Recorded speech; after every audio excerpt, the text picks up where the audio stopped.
মানুষকে আল্লাহ তাআলা দুনিয়াতে পাঠাইছেন খাবে, পরিধান করবে, ঘুমাবে, এই জন্য নয়।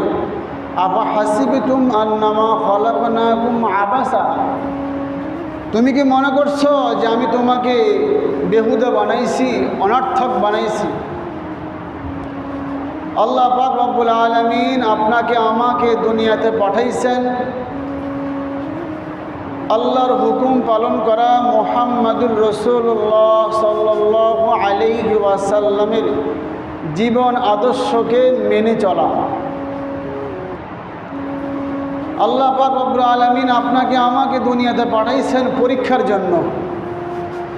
ঈমানদার যত বড় তার পরীক্ষাও তত বড়।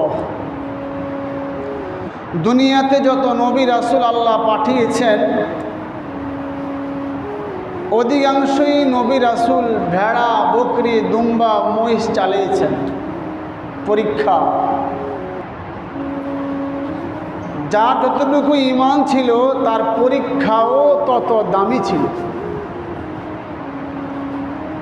তো আল্লাহ পাক রব্বুল আলামিন আপনাকে আমাকে পাঠাইছেন দুনিয়ার জমিনের মধ্যে পরীক্ষার জন্য। যদি পরীক্ষার মধ্যে আমি ভালো লেখাপড়ি করি তাহলে রেজাল্টের মধ্যে, ফলাফলের মধ্যে আমি ভালো নাম্বার পাব।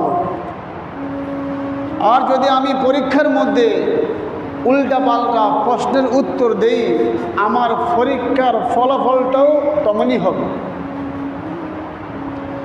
ভালো লেখলে ভালো ফলাফল পাইবা, খারাপ লেখলে খারাপ ফলাফল পাইবা।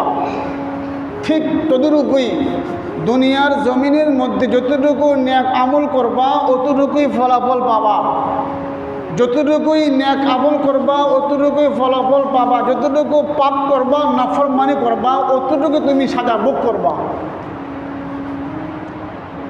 সুবহানাল্লাহ একবার পড়ছেন, একবার সুবহানাল্লাহ পড়া আপনি সওয়াব পাবেন।